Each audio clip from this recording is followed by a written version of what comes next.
안녕하세요. 반갑습니다. 저는 메갈로이어스의 정현석 변호사입니다. 오늘은 민사소송법 선택형 강의고요. 올해는 좀 늦어진 거에 대해서 죄송하게 말씀드립니다. 죄송하다는 말씀을 드립니다. 제가 여러 가지 좀 사정이 있어서 그때 강의가 너무 밀리고 몸이 안 좋고 그다음에 집에 또 아프신 분이 계셨어요. 예, 그래서 그렇게 얘기를 하는 게 나을 것 같아요. 집에 몸이 좀 아프신 분이 계셔서 지금은 괜찮습니다. 한간에 이상한 소문이 나고 있길래 얘기를 좀 해봤습니다. 예, 제가. 예, 그래서 좀 황당했는데, 자, 오늘은 그 로스쿨 민사소송법 선택형 강의를 시작하는 날이고요. 민법보다 선택형 그 현장 강의 같은 경우에 인원이 더 많더라고요. 이렇게 정말 저의 말 한마디에 좌우되는 줄 알았으면 민법 선택형도 들으라고 할 걸 그랬어요. 민법 선택형 인원이 조금 제 예상보다 적어서 좀 섭섭했는데, 예. 여러분 제가 말하는 대로 다 하실 건가요? 예, 그러면은 다 들으세요. 예, 이건 농담이고, 민법 선택형 같은 경우는, 아니, 실제로 그래요. 민법 선택형 같은 경우는 선사기를 정말 열심히 듣고, 정말 제 얘기를 잘 듣고 하시면, 굳이 뭐 선택형 강의를 듣거나, 심지어는 선택형 문제집을 뭐 많이 풀거나, 저는 그럴 필요는 없다고 생각합니다. 어떤 점검용으로 가는 게 좋다고 생각을 해요. 그리고, 민소도 그런 측면이 있어요. 민소도 충분히 그런 측면이 있어요. 뭐 민소는 선택형을 안 들으면 큰일 난다. 그런 건 아니에요. 예. 또 사람들 또 안 듣겠네. 큰일 난다. 이런 건 아닌데, 효과가 좀 더 좋다라는, 이건 사실 제 얘기가 아니고, 매년 있었던 수강생들에게 이제 물어보는 사항들 중에 좀 공통적으로, 민소는 선택형 강의를 듣는 걸 정말 잘한 것 같다. 뭐 이런 얘기를 좀 더 많이 들었거든요, 제가. 그러니까 민법, 민소 다 들은 분이, 뭐 민법도 좋았지만, 민소는 선택형을 들을 때, 선택형을 들었더니 사례가 올랐어요. 뭐 이런 얘기를 좀 하더라고요. 그거는 여러 가지 방식인 것 같아요. 여러분들이 민소가 지식의 양이 좀 많은데 그런 것들 여러분이 다 좀 챙겨서 꼼꼼히 안 보는 분들이 많다는 거고, 이제 법학이라는 게 사실 논리학이기 때문에 거기에 취미를 가지고 리걸 마인드 가지고 다 좋은데, 사실 민소는 좀 성실하고 꼼꼼한 부분들이 많이 있거든요. 그래서 뭐라 그래야 되나, 만나는 그 표면적을 좀 넓힌다 그래야 되나? 이렇게 뭐 선택형 강의를 이렇게 슬렁슬렁 듣다 보면은 다양한 조문과 판례를 만날 수 있잖아요. 그냥 이렇게 자꾸 이렇게 좀 한 뭐 피부를 대는 거죠. 약간 이렇게. 그래가지고 이것도 있고 저것도 있구나. 이렇게 하는 이런 활동들이 다 뭐 도움이 될 거라고 생각을 합니다. 그리고 뭐 예년에는 제가 뭐 내년도 충분히 그럴 수 있어서 예년에는 제가 이런 말을 했어요. 로민정이라고 하는 교재가 민법 선택형을 얼마나 포괄할 수 있는가라는 거에서 제가 매년 진짜 되게 면밀히 통계를 해요. 그래서 상당히 보수적으로 이거는 내 책에 정확히는 없는 거야 부터, 아니면 좀 진보라고 해야 되나? 뭐 하여튼 좀 낙관적으로 이거는 내 책으로 풀 수 있지? 뭐 약간 이런 어떤 그 기준, 가장 최대 보수적, 최대 진보적 그걸 했을 때 보통 이제 90에서 심지어 97%까지 커버가 돼요. 로민정과 막판 추록, 최판 요만큼 추가했을 때. 근데 민소는 평균적으로 한 이제 85에서 95 사이인 것 같아요. 그리고 그러니까 90 밑으로 내려갈 때도 있는 거죠. 로소정이라는 책이. 근데 올해는 또 로소정 베이직으로 바뀌기도 해서 커버율도 올라갈 것 같긴 한데, 올해는 또 약간 기현상이 있었습니다. 올해는 선택형 민법이 빠진 지문이 그러니까 150개 지문, 30문제 곱하기 5, 150개 지문 중에 빠진 지문이 최대한 6개? 5개, 6개 정도예요. 그럼 94인가요? 제가 계산 잊어버렸는데, 96인가요? 좀 까먹었는데, 그건 최대한 많이 봤을 때. 그리고 좀 약간 내 위주로 얘기하면 한 2-3개 빠진 것 같은데, 이렇게 말하고 싶지만, 최대한 보수적으로 하면 6, 7개, 정말 최대한. 근데 민소가 몇 개 빠졌을 것 같아요. 로소정에서. 2개 빠졌습니다. 그래서 근데 왜 베이직으로 바꾼 거야 하필 이럴 때. 아니 내년에, 아니 더 맞아요. 내년에는 또 안 그럴 수 있어요. 무슨 말인지 알죠? 올해는 그랬지만 저는 미래를 내다보는 사람이에요. 과거를 하는 게 아니라. 그래서 올해는 사실 여기 책을 보시면 24년 면시 중에 보충 지문이 5개 미만이에요. 보기에 따라서는 2개라고 해도 되고요. 정말 늘려봐야 4개, 5개 정도입니다. 그래서 지문으로 따졌을 때, 문제가 아니라 지문으로 따졌을 때. 그래서 커버율이 특히 높았어요, 올해는.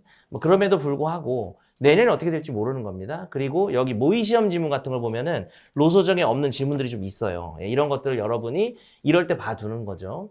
그리고 이제 선택형 강의 OT 민법 참고하시면 되는데요. 이 선택형 강의를 들을 때는 기본적으로 이제 2가지가 말씀드리죠. 첫째, 선택형 강의잖아요. 이거 듣고 어쨌든 선택형 잘해야 되는 거니까 이 선택형에서 되게 중요하고 하는 내용들을 별표를 제가 좀 해드립니다. 그래서 선택형이 중요한 걸 별표를 해드릴 거고 선택형 문제를 잘 푸는 방법들을 당연히 얘기할 거예요. 근데 우리가 선택형만 보는 사람들이 아니잖아요. 그래서 당연히 뭡니까? 그 사례형이나 기록형 1순위라든지 법 논리가 나오면 이제 그 내용들 좀 설명을 할 텐데 민법 선택형 강의는 그런 비중이 꽤 많아서 선택형 강의를 듣다가도 사례 기록 얘기를 엄청 많이 했는데 뭐 자세하게 설명은 안 했어도 그러나 이제 민소 선택형 같은 경우에는 그 비중이 그렇게 높진 않아서 약간 좀 더 선택형 비중이 높지 않을까라는 생각이 들고요. 제가 신경 쓸 필요 없다고 하는 지문은 이제 넘기시는 게 맞아요. 자, 그런 관점으로 교재를 보시면 될 것 같습니다. 뭐 교재에 대한 설명은 여러분이 머릿말에 그 초판 부분, 초판 머릿말 읽어보시면은 빨간 별이 이제 3번 이상 나온 애들, 까만 별이 이제 2번 정도 나왔던 애입니다. 그리고 인강 드는 분들 교재가 이거 일주일 전에 나왔다가 2,000건인가 1,000몇백 건을 2,000건이었나?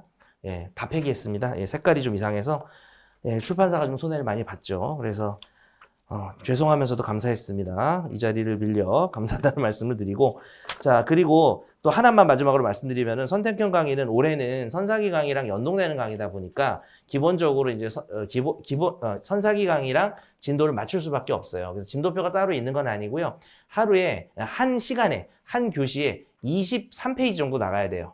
그러면은 제가 마지막에 있는 종합 문제까지 이 강의에서 풀어드릴 수가 있어요. 예년의 경우에는 마지막 파트 6 집행법과 종합 문제는 보강으로 했었습니다. 여기까지는 도저히 재심이랑 예를 했나? 아마 그랬던 걸 제가 기억이 나요. 대충. 그런데 올해는 일단은 목표는 이제 보강을 안 하는 목표를 가지고 있으니까 그렇게 따지면 하루에 23페이지고요. 그래서 오늘같이 3교시를 하는 날은 70페이지를 나갈 겁니다.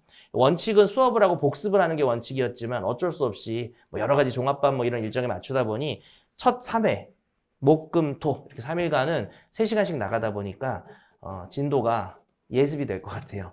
기본 강의라. 근데 어쨌든 어제 나갔던 당사자부터 나가는 건 맞고요.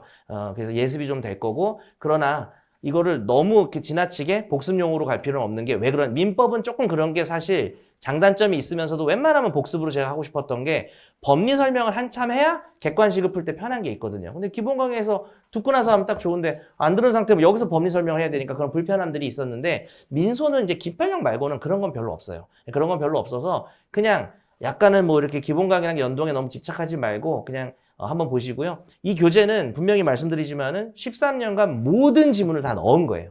다 넣은 거고 다만 과거 모의고사, 과거 3, 4년치, 12년도부터 15년도까지 모의시험 중에 너무 가치가 없는 거는 웬만하면 남겨뒀지만 지운 게 일부 있어요. 그리고 중복 지문은 제가 민법을 보신 분은 아시겠지만 중복 지문 같은 경우에는 중복이지만 같은 판례를 다루지만 이건 맞는 지문, 이건 틀린 지문인데 야 이게 단순히 말 바꾼 게 아니라 좀 의미가 있다 그러면 다 남겨놨어요. 그래서 이거 한 것만 보시면은 그동안 나왔던 역대 모든 판례와 조문을 보시게 될 거고요. 아시다시피 이 교재는 조문이 나왔을 때는 웬만하면 조문을 박스에 놨어요. 그래서 이 교재를 보면서 뭐 기본서와 같이 여기다 밑줄 치고 공부할 건 아니지만 그동안 나왔던 조문이 뭐가 있지라고 하다 보면 특히 민소규칙같이 조금 좀 덜 중요해 보이는 조문들 중에 그래도 나왔던 네임드가 뭔지를 아는 효과는 있을 겁니다. 마지막으로 지난번에도 말씀드린 거지만 객관식 문제집을 기본서라고 생각하지 마시고요. 여기다가 막 열심히 기본서에 있는 거를 뭐 밑줄을 긋거나 기본서 별 하나 별두 별세서 여기다 옮기는 짓을 하지 말고 여기는 그냥 제가 이렇게 얘기해요. 기본서 별 3개짜리죠. 이렇게 얘기하면 여러분이 기본서 별 3개 할 거면 그럴 때는 차라리 한글로 별 3 이렇게 쓰는 것도 방법이에요. 그리고 진짜 별을 하는 거는 제가 그 지문이 되게 의미가 있을 때 아주 빈출이고 아주 어렵고 뭐 변별력이 있고 주로 정답 지문으로 나오는 이런 경우에 선택형 문제로서 가치가 높을 때 별표하세요 라고 말씀드리겠습니다. 나머지는 기본서 별 2개짜리죠 이러면 넘어가시거나 어차피 기본서 때 해줄 거 아니야 별을. 근데 뭐 기본 강의를 안 들을 거라든지 뭐 그러신 분들은 뭐 별 2개 이렇게 한글로 쓰는 방식도 있을 것 같습니다. 그 정도만 OT를 하고 이제 내용을 들어가는 게 나을 것 같습니다. 자, 올해만 제가 민소 커버율이 진짜 높았고요. 내년에는 전 그럴 자신 없습니다. 한 대여섯 개 이상은 빠질 수가 있어요. 그리고 민소는 문제 수가 적으니까 한 대여섯 개만 빠져도 한 90%로 확 내려가요. 저의 커버율이. 그러니까 이제 내년도 올해와 똑같을 것이다라고 생각할 건 아닙니다. 예. 자, 79페이지가 아니군요. 그 당사자 부분 펴보겠습니다. 특히 관할 부분이 수업을 안 하고 풀기는 너무 불편할 것 같아서 여기는. 그래서 그냥 우리 기본 강의랑 똑같이 38페이지 당사자 확정부터 나가도록 하겠습니다. 기본서도 38페이지였는데 당사자 확정이 어떻게 우연이네요. 자, 1번부터 한번 보겠습니다. 자, 23년 변시인데 별 한번 보세요. 그래서 민법보다 별을 조금 키웠어요. 크기를 좀 더 눈에 띄게. 23년 변시 보시면은 이제 어느 하나 정말 안 중요한 지문 없이 이렇게 나온 적이 있습니다. 1번. 소장에 표시된 피고